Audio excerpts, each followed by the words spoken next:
à tous et bienvenue dans le live TV Finance. Nous sommes ensemble pour 35 minutes de direct afin de parler économie, mais également de parler finance ou d'actualité des entreprises. Au sommaire de cette édition, nous recevrons tout d'abord Jean-Thomas Rouzin, le cofondateur de WebGeo Services. Nous suivrons ensuite l'ouverture de la Bourse de Paris avec Jean-Bernard Paya, expert en analyse technique. Nous ferons ensuite un focus sur les market movers du jour avec Bernard Pradeclos, trader pour compte propre et auteur du livre Stratégie de marché. Ce sera ensuite au tour de Gilles Blanchard de nous rejoindre afin de nous parler d'IPE. Et enfin, nous finirons cette émission avec Jean-Noël Chantreuil qui nous présentera Change Factory. Mais tout de suite, un petit peu d'actualité économique. La tendance de la déconsommation semble s'installer en France, notamment en ce qui concerne les produits vendus en grande surface. Le nombre d'articles vendus dans les supermarchés et hypermarchés a en effet baissé de 1% au premier semestre selon le cabinet d'études IRI en France, un chiffre qui vient confirmer la tendance de 2018 où cette même déconsommation s'élevait à moins 0,8%.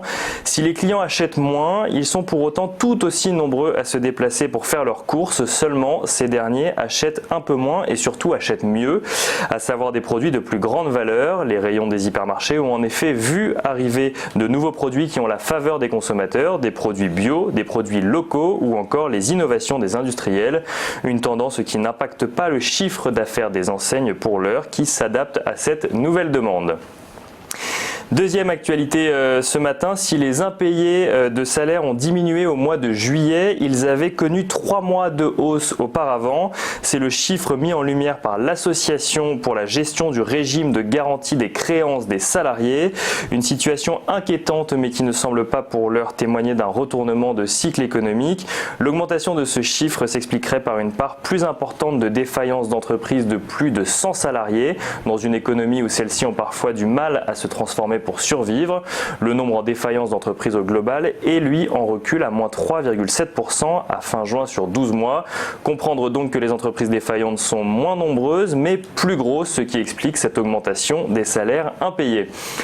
Et enfin, dernière actualité ce matin, Tesla se lance dans l'assurance. L'entreprise américaine a lancé la semaine dernière une offre d'assurance auto à destination de ses clients en Californie. Nommée Tesla Insurance, il s'agit pour le moment d'une offre en tant que courtier avec des contrats garantis par la State National Insurance Company. C'est cependant la première étape pour le constructeur automobile puisqu'il a fait part de sa volonté de devenir un assureur à part entière. Une décision qui pourrait permettre aux détenteurs de modèles Tesla d'obtenir une baisse de leur prime d'assurance pouvant aller jusqu'à moins 20 voire moins 30% dans certains cas. Et du côté des marchés financiers, les marchés américains tout d'abord étaient fermés hier à cause du Labor Day. Pour le CAC 40, il clôturait en hausse à plus 0,23% à 5493 points.